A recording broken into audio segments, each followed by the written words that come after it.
जय श्री राम, हर हर महादेव। आप देख रहे हैं बीएचपी न्यूज हिमालय की आवाज। मैं हूं आपका मित्र ओम प्रकाश कीदर खंडे। एक शख्सियत आप देख रहे हैं मेरे सम्मुख मौजूद हैं, जो आज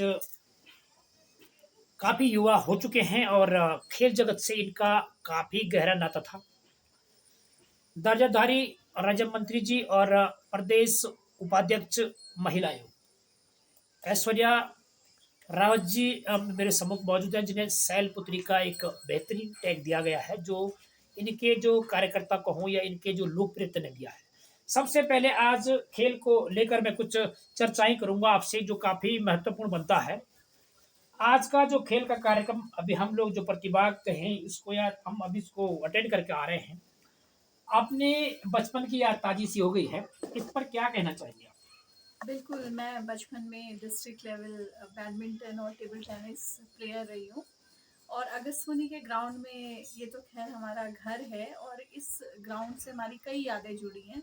तो आज फिर वही पुरानी यादें ताज़ा हो गई कि मैं भी किस तरीके से यहाँ पे पार्टिसिपेशन लेती थी और मैंने भी कई ट्रॉफियाँ जीती हैं।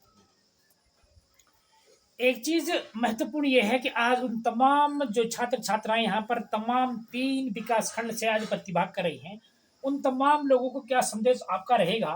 और जो इन खेल ग्राउंड से कुछ बेहतरीन पदवी पर बैठे हुए हैं आज, उन तमाम लोगों के लिए क्या संदेश रहेगा? पहले के ज़माने में कहते थे कि पढ़ोगे लिखोगे बनोगे नवाब और खेलोगे कूदोगे तो बनोगे खराब, लेकिन अब ऐसा बिल्कुल नहीं है। और ये जो एक माध्यम है, शारीरिक तौर पे सबसे पहले बच्चों को अपना शारीरिक व्यायाम, अपना शारीरिक तंदुरुस्ती पे ध्यान देना चाहिए। और ये जो खेल प्रतियोगिताएं हैं, ये बच्चों का एक्सपोजर करती हैं। गांव के बच्चे पहली बार मिलते हैं, उनमें टीम स्पिरिट जागती है। वो लोग बाहर जाते हैं, उनको दूसरे क्षेत्र से आए हुए बच्चों के साथ मिलने का अवसर प्राप्त होता है। और हमारे पहाड़ के बच्चे तो वैसे ही बहुत मजबूत हैं। मैं चाहती हूँ कि बच्चे अपना करियर इसको ऑप्ट करें और इस तरीके से वो सेना में और अदर फोर्सेस, इसके अलावा भी वो अपने कई कार्य क्षेत्र को बढ़ा सकते हैं। इसी को लेकर एक महत्वपूर्ण विषय मेरे दिमाग में है, क्योंकि कहीं ना कहीं हमारी जो छात्र छात्राएं हैं काफी उत्साह देखा उनमें। मैं आज हमने भी देखा, आपने भी देखा है, और मुझे लगता है कि पूरा जीवन ही इसी कार्यखंड में गुजर गया है। और अब ये देखने को कुछ अलग सा लग रहा है। प्रदेश की आब हवाओं की बात की मैं खास कर करूंगा। बेटियों के प्रति आपने देखा होगा, खुद भी आप एक बेटी हैं, और उन छात्रों को देखकर, छात्राओं को देखकर एक दिमाग में एक सवाल उठता है कि लव जिहाद किस प्रकार है प्रदेश के अंदर। जिस प्रकार से काफी भ्रांतियों के प्रति कहूँ तो देवभूमि काफी टॉप पे चल रहा है। जी हाँ, प्रेम एक बहुत अच्छी अनुभूति होती है। और जो ये लव जिहाद का आपका करंट सिनेरियो चल रहा है, बहुत ही दुखद है। और पर्टिकुलर एक धर्म को टारगेट करके लड़कियों को बहला फुसलाकर उनके जीवन को नष्ट कर देना, इसका तो घोर विरोध होना ही चाहिए। प्रेम एक अलग चीज़ है, लेकिन हाँ, सोची समझी योजना के तहत अगर कोई धर्म विशेष की लड़कियों को या हमारे धर्म को अपवित्र करने की सोच रहा है, तो बिल्कुल उन्हें सचेत हो जाना चाहिए कि हम लोगों ने भी चूड़ियाँ नहीं पहनी है। और इसके लिए महिला आयोग भी, आपको जितनी मदद चाहिए हम लोग हमेशा खड़े हैं। और मैं अपनी बेटियों को भी बताना चाहती हूँ कि वो छोटी होती हैं, इमेच्योर होती हैं, वो भी इन चीज़ों में ना फंसे, क्योंकि उनको ये सोचना चाहिए कि इस संसार में उनके सबसे अच्छी सोच, उनके बारे में सबसे अच्छा अगर कोई निर्णय ले सकते हैं तो उनके माँ बाप ले सकते हैं। अपने हर डिसीजन में वो अपने माँ बाप की सुने, सोचे समझें और इन सब चीज़ों से दूर रहें। क्योंकि कहीं न कहीं ये बच्चों से जुड़ा हुआ मुद्दा था, और बनता भी है, क्योंकि जिस प्रकार से हमारे छात्र-छात्र एक समझ लो एक ऐसा पौधा है कि उसको सजोना, उसको सँवारना एक माली के भाँति उनके परिजन, खासकर जो बिल्कुल। उनके गार्जियन हैं, जो उनके माता-पिता हैं, उनके भाई हैं, उन्हें इस चीज़ की समझ होनी चाहिए। क्योंकि आज एक क्वेश्चन मेरा अंतिम खेल जगत से ही रहेगा, क्योंकि माता-पिता को संदेश होना बहुत ज़रूरी है, क्योंकि आजकल रील्स का ज़माना है। कई माताओं को देखा जा रहा है कि वो बच्चों के प्रति काफ़ी अच्छी तरीके से उनका केयर नहीं कर पा रही हैं। और वो पुराने याद हम अगर करें कि हमारे जो माता-पिता थे, इतनी सी चोट लगने पर भी काफ़ी दिक्कत होती थी। वो काफ़ी मतलब उस समय उतनी व्यवस्थाएँ भी नहीं थी। मगर आज जो है कि 5G 7G का ज़माना बन गया है और उन तमाम जो गार्जियन हैं, माता-पिता, इन तमाम छात्र-छात्राओं की, बेटियों की ख़ासकर मैं बात कर रहा हूँ, तो इनको क्या संदेश रहेगा? क्योंकि वाक़ई में कहीं न कहीं एक संस्कार की मैं बात करूँगा, संस्कार सभी के होते हैं, मगर उसमें थोड़ा कमी आ गई। देखिए, समय के साथ-साथ बहुत परिवर्तन आता है।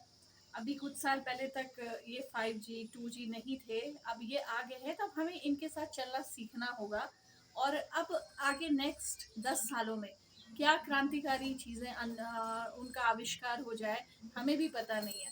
लेकिन डेफ़िनेटली महिलाओं को भी मनोरंजन करने में कोई कमी नहीं है या अगर उनको लगता है कि इससे उनका मनोरंजन हो रहा है, लेकिन उनको अपने विवेक के साथ काम लेना चाहिए कि ये मनोरंजन किस स्तर पर उनकी मैं कई लोगों को देखती हूँ जो अपने पारिवारिक जो इंफॉर्मेशन है वो लोगों को दिखाते हैं और जब लोग उस पर कमेंट करने शुरू हो जाते हैं तो उनको इसका बुरा लगता है। तो आपको इसके लिए तैयार रहना है कि अगर हम अपने पारिवारिक पर्सनल जीवन को लोगों के सामने रख रहे हैं तो हमको उसकी गोपनीयता तो रही नहीं, तो उसका खामियाजा हमें भुगतना पड़ेगा।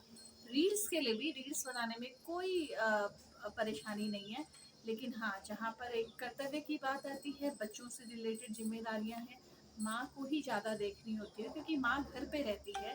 तो मेरी तो यही राय है कि सब लोगों को कि रील्स और महिला सशक्तिकरण का अर्थ रील्स में नृत्य करना नहीं है, जो मैं मानती हूँ।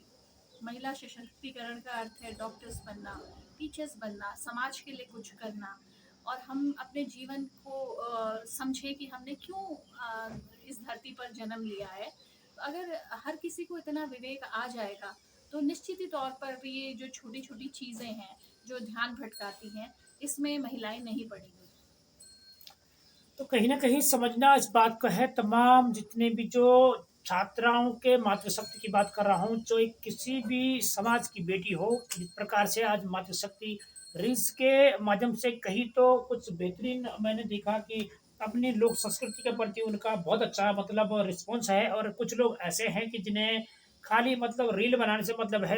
कइयों को मैंने ऐसे भी देखा है कि महिला आयोग के उपाध्यक्ष हैं आप, तो ये आपसे एक बनता भी है घर में अगर वो रोटी बना रही हैं या आटा गूँध रही हैं या मैंने कई सारे ऐसे इंसिडेंट भी देखे हैं कि मतलब वो नहीं हो तो मुझे लगता है कि बेहतर रहेगा क्योंकि उससे परिवार में कलेश बन सकता है और बिल्कुल। एक फिर वो गाली-गलौज का जैसे माहौल बन और जाता है। मेरा ये मानना है कि अपने आपके जो पर्सनल जीवन है उसको आपको पर्सनल ही रखना चाहिए।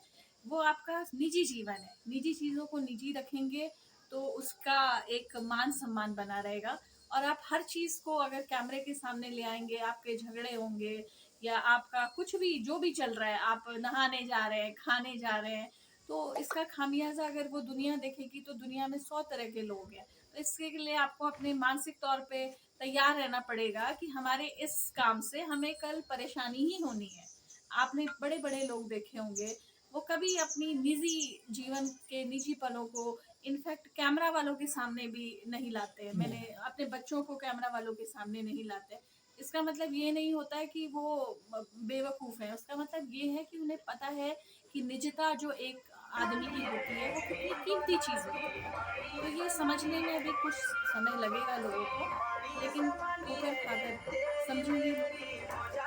तो हम यही मेरा अंतिम यही एक संदेश हम दोनों का ही रहेगा क्योंकि एक सामाजिक पटरी पर बहुत बड़ी एक विचारधारा रखते हैं और मैं सनातन विचारक के रूप में मैं ज़रूर ये बात रखूँगा कि भैया ये शिव और शक्ति का देश है।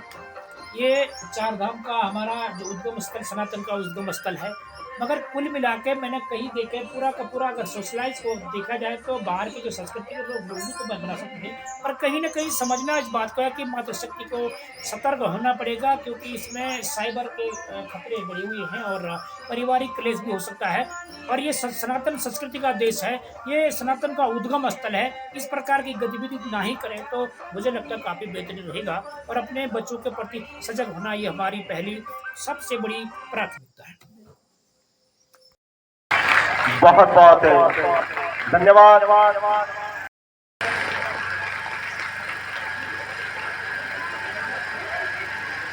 बहुत बहुत धन्यवाद। पुनः